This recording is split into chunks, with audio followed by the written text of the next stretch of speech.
कोई आइसोलेशन का पेशेंट है तो गांव में भी दूंगा। किसी भी चीज़ के लिए कोई कमी नहीं रहने दी जाएगी। और ये महामारी है, इसमें समाज, सरकार और जितने जनप्रतिनिधि, प्रशासन सब मिलकर हम लड़ेंगे। दुनिया के अंदर ऐसी महामारी हमारे जीवन काल में हमने नहीं देखी, लेकिन भारत सक्षम है इसका मुकाबला करने के लिए। अमेरिका के अंदर जो सबसे मजबूत देश है, हमारे से 2 गुना ज़्यादा डेथ हुई है। 32-33 करोड़ की आबादी पे वो अभी आधे आदमियों का वैक्सीनेशन कर पाए हैं। उससे ज़्यादा लगभग या उससे बराबर हमने वैक्सीनेशन कर दिया है। और हमारे प्रधानमंत्री मोदी जी ने छूट दे दी है कि बहुत सारी वैक्सीन आने वाली है। लगभग 200 करोड़ वैक्सीनेशन का काम दिसंबर तक पूरा करने का हमारा टारगेट है। और इस बीमारी से मैं कहता हूँ, लड़ने का सबसे मजबूत काम है कि गांव को एक अलग सी यूनिट माना जाए। गांव के अंदर बाहर से कोई बीमारी लेकर ना आने दें। और जैसे अगर हम जागरूक रहेंगे, हमें सोशल डिस्टेंसिंग का पालन करेंगे, हम साबुन से हाथ धोएंगे और किसी को बुखार होता है तो तुरंत जांच कराएंगे, तो इस बीमारी से हम लड़ पाएंगे। घबराने की ज़रूरत नहीं है, सब मिलकर हम इस बीमारी को हराएंगे। देश आगे बढ़ेगा, भारतवर्ष इस बीमारी को हराने में कामयाब होगा।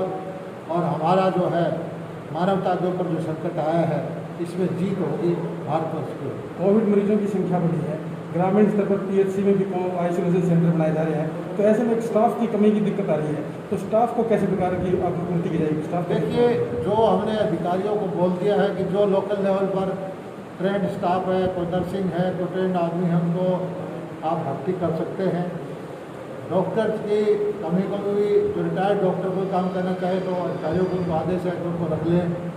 और डॉक्टर तैयार करने में, एक अच्छा डॉक्टर तैयार करने में 8-9 साल लगते हैं। हमारी सरकार आने के बाद में मोदी जी ने ऑल इंडिया इंस्टीट्यूट दुगनी तिगड़ी की हैं। डिस्ट्रिक्ट के जो मेडिकल कॉलेज हैं वो लगभग दुगने किए हैं। और हेल्थ पे जो हमारा बजट है वो बहुत ज़्यादा बढ़ा है। हेल्थ की तरफ पूरा ध्यान है। और सारी केंद्र सरकार, प्रदेश सरकार मिलके इस महामारी का मुकाबला करने में हम कामयाब होंगे। और जो ये घबराने की ज़रूरत नहीं है। अब मैं एक चीज़ और कहता हूँ कि ये वक्त राजनीति का नहीं है। कुछ भाई सोशल मीडिया पे अभी भी राजनीति करते हैं। ये सेवा का वक्त है, राजनीति के वक्त राजनीति कर लेना। इस वक्त जो कमियां देखने का टाइम नहीं है, इस वक्त सेवा करने का टाइम है। उसकी तरफ ध्यान लगाएं और सहयोग दें, समाज की सेवा करें। क्या क्या समस्याएं मिली और क्या निर्देश दिए गए हैं? आज मैंने पूरे दादरी जिले के अधिकारियों की मीटिंग ली, जिसमें डॉक्टर भी थे और प्रशासनिक अधिकारी थे। और कोविड के बारे में जो कदम उठाए जा रहे हैं, सरकार की जो योजनाएं हैं वो धरातल पे उतर रही है कि नहीं, उसका जायज़ा लिया। और मुझे संतोष है कि दादरी जिला कोविड के मामले में बाकी प्रदेश से आगे है। वहाँ पर व्यवस्थाएं अच्छी हैं और वैक्सीनेशन का काम भी ज़्यादा हुआ है, रिकवरी रेट भी ज़्यादा हुई है। और पेशेंट की देखभाल के लिए बेड भी उपलब्ध है, ऑक्सीजन की कोई कमी नहीं, रेमडेसिविर इंजेक्शन की कमी नहीं और वेंटिलेटर भी उपलब्ध है। यहाँ पर मैं गया था बाढ़ में, जिसमें पूरे ऑक्सीजन के बेड तैयार हैं। और सौभाग्य से पूरे बाढ़ में एक भी पेशेंट नहीं था। कल 2 पेशेंट थे और डिस्चार्ज हो गए। 11 गांव के अंदर डॉक्टर ने और प्रशासनिक अधिकारियों ने बताया कि पेशेंट ठीक हो चुके हैं। हमारे लोहारू में पेशेंट ज़्यादा है, तो मैंने डॉक्टर को कहा है कि कभी भी आपको ज़रूरत पड़े तो 20 बेड और 20 ऑक्सीजन बेड जो हमारे में है, डॉक्टर वहाँ उपलब्ध हैं, उनको वहाँ तुरंत भेजें। और मैंने वहाँ अधिकारियों को निर्देश दे दिया है कि लोहारू से कोई पेशेंट जाएगा उसकी वो देखभाल करेंगे। अभी जो है ज़िले के अंदर वैक्सीनेशन की रफ्तार हम बढ़ा रहे हैं। हमने बसों के अंदर भी एम्बुलेंस के रूप में काम शुरू करवाया है। गांव-गांव में किट बांटने का काम वो करवा रहे हैं, जिसमें ऑक्सीमीटर होगा, थर्मामीटर होगा, भाप लेने की चीज़ होगी, फर्स्ट एड की दवाइयाँ की चीज़ होगी। और मैंने कहा है कि गांव में जहाँ भी बुखार के केस है रैपिड टेस्ट करवाएं, क्योंकि रिजल्ट आने में 3-4 दिन लग जाते हैं। तब तक संक्रमण वो कोरोना पॉजिटिव आदमी होता है तो ज़्यादा कर देता है। ये काम बड़ा तेज़ी से शुरू हुआ है और जो पेशेंट आइसोलेशन में डालना है उसको आइसोलेट भी करेंगे।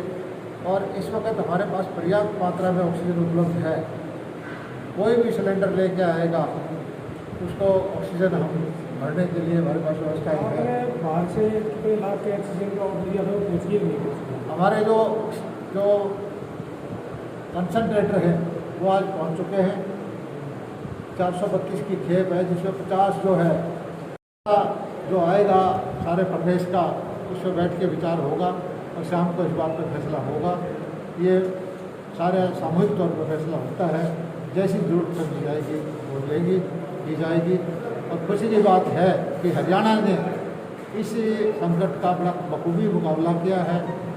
जल्दी से जल्दी हमने ऑक्सीजन उपलब्ध कराई है। भिवानी जिले के अंदर मुख्यमंत्री 2 तारीख को आए थे, उस वक्त 2.5 मीट्रिक टन अलॉट हुई थी। आज हमारा जो है टैंक जो पूरे भरे हुए हैं दादरी और भिवानी के, ऑक्सीजन की कोई कमी नहीं। रेमडेसिविर के इंजेक्शन उपलब्ध करा रहे हैं, ऑक्सीजन बेड उपलब्ध हैं, वेंटिलेटर भी हम कोशिश कर रहे हैं जितने हैं सही है। एक दिक्कत क्या है कि जब पेशेंट को हम लेके आते हैं तब तक उसकी ऑक्सीजन लेवल बहुत नीचे जा चुका होता है। ग्रामीण भाइयों को जागरूक करने की ज़रूरत है कि 90 से नीचे ऑक्सीजन ना आने दें, आते ही तुरंत हॉस्पिटल में लेके जाएं, तो हम सक्षम होंगे बगैर वेंटिलेटर के लोगों की जान बचाने की। काफ़ी हॉस्पिटलों में प्रदेश के अंदर अप्लाई कर रहे हैं प्राइवेट हॉस्पिटलों में, उनको मान्यता नहीं मिली, देरी की कर रही है सरकार। नहीं, प्राइवेट भी लगभग बराबर के काम कर रहे हैं और बहुत सारे कोविड सेंटर बने हुए हैं, लेकिन सरकार की कुछ गाइडलाइंस हैं, उसके बहुत सारी हमने छूट भी दी है। लेकिन जो सक्षम है उसको हम बहुत तुरंत मान्यता देते हैं। भिवानी जिले में, दादरी में बहुत सारी जगह इस तरह के काम मिले हुए हैं, वो अच्छा सेवा कर रहे हैं। दूसरी सरकार की भिवानी और दादरी जिले में मैंने बोल दिया है प्रशासन को, प्राइवेट हॉस्पिटल से जो पेशेंट डिस्चार्ज होगा उसके बिल की व्हाट्सएप कॉपी एक नोडल अधिकारी लगाएगा, ताकि गरीब आदमी को लूटा ना जाए। और बिलिंग को ये हॉस्पिटल करेगा तो हम सख्त कार्रवाई करेंगे। हर बिल की कॉपी प्रशासन के पास होनी चाहिए। दवाई, मेडिकल उपकरण या खाद्य सामग्री की किसी प्रकार की कालाबाजारी पर नियंत्रण के लिए सरकार के क्या?